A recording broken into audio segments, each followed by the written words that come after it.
नारायण।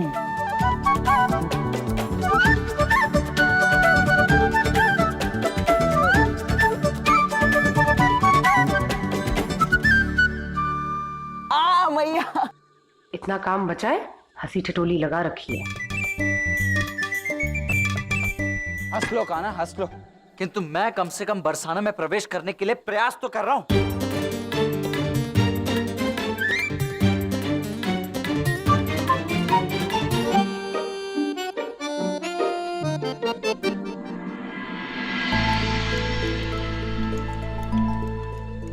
प्रयास नहीं, रास।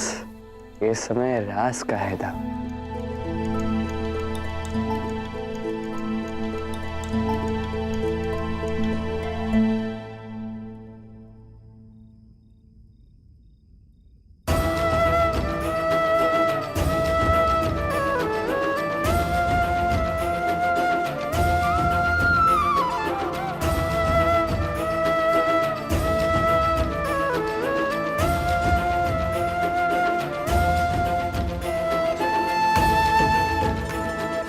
बांसुरी का स्वर।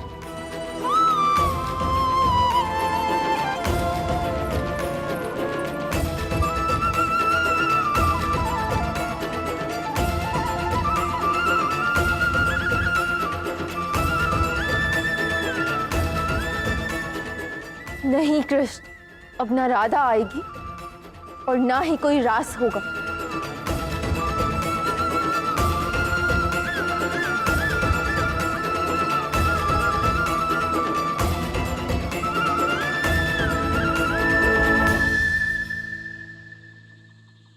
क्या तुम सत्य में नहीं आओगे राधे?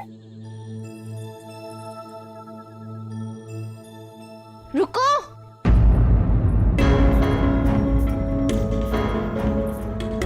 तुम लोग वहां नहीं जा सकते।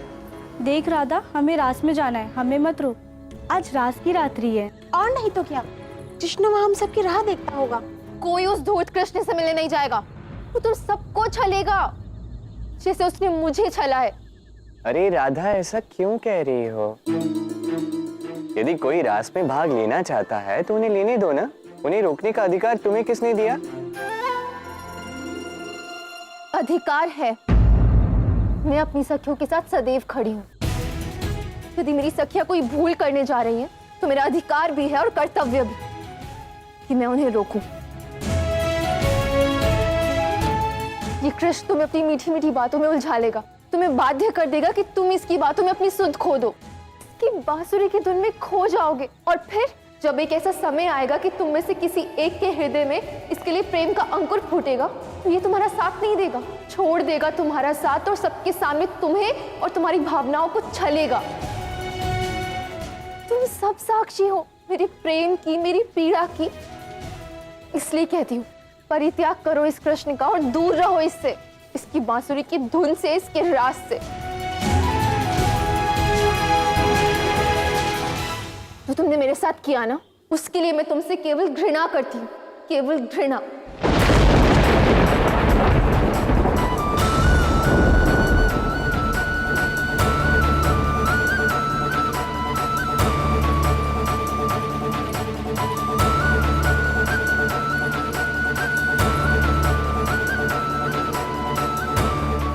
मेरी भोली राधा, रास राधा से होता है, वृंदावन या बरसाने से नहीं।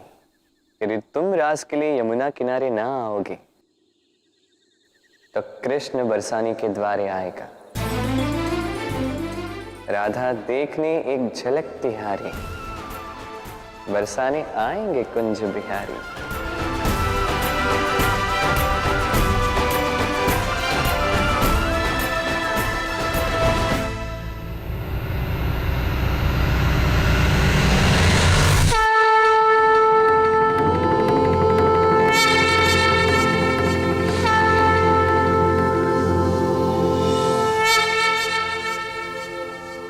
मंशा तो पवित्र है नारायण। एक बार रास में सम्मिलित होने की मेरी मंशा को पूर्ण करने में आपने सहायता की थी, तो क्यों ना इस बार मैं अपने आराध्य की मंशा को पूर्ण करने का प्रयास करूं।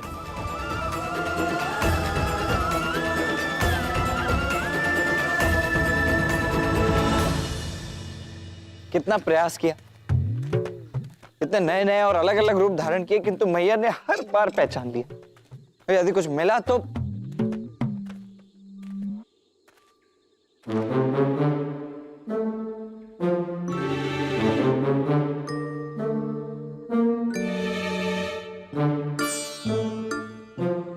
अरे वाह बाबा, क्या उचित स्थान ढूंढा है विश्राम करने के लिए।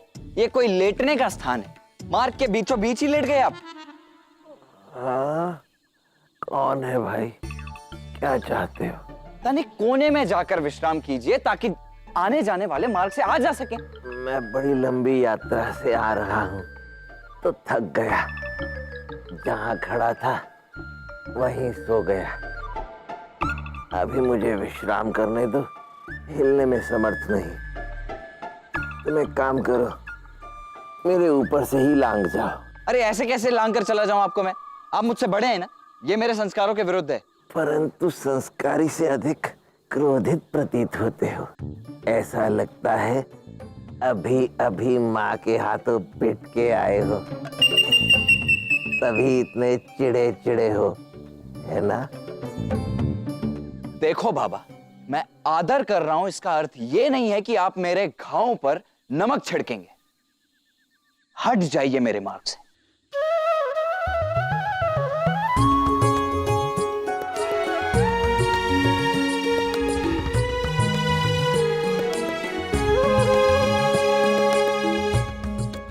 देखो भाई, मैं तो तुम्हें पहले ही कह चुका हूं, मैं बहुत थका हुआ हूं। तुम एक काम करो, कल प्रातः काल आओ, मैं तब तक अपनी निद्रा पूर्ण करके यहाँ से चला जाऊंगा। क्या कहा आपने? मैं चला जाऊं यार? क्या हुआ? क्या हुआ? क्या हुआ? कान्हा देख रहे हो, तुम देख रहे हो, ये कह रहे हैं कि मैं लौट जाऊं और ये यही रहेंगे। बाप रे, ये आपको कह रहे हैं कि आप लौट जाएं और ये यही रहेंगे? ये यही रहेंगे, ये बूढ़े बाबा। ए भाई देखो, मैं थका हुआ हूँ इसलिए इस अवस्था में हूँ, अन्यथा अभी भी मैं तरुण हूँ। देखो बूढ़े, तरुण बाबा, बहुत देर तक विनम्र रहने का स्वभाव नहीं है मेरा, इसीलिए मार्ग से हट जाओ, अन्यथा मैं। यदि दाऊ को क्रोध आ गया ना तो दाऊ आपको बलपूर्वक उठा देंगे। अच्छा, उचित है भाई, अब तो बल का ही प्रयोग करो, मैं भी देखता हूँ कैसे हटाते हो। लो, ये तो उपहास बना रहे हैं आपका, मैं तो कहता हूँ बल दिखाई दो। आयुष्मान भवा। ओ बाबा, आशीष प्राप्त नहीं कर रहा हूं आपके, हटा रहा हूं आपको। अच्छा अच्छा, तुम काम पर लगो, आओ।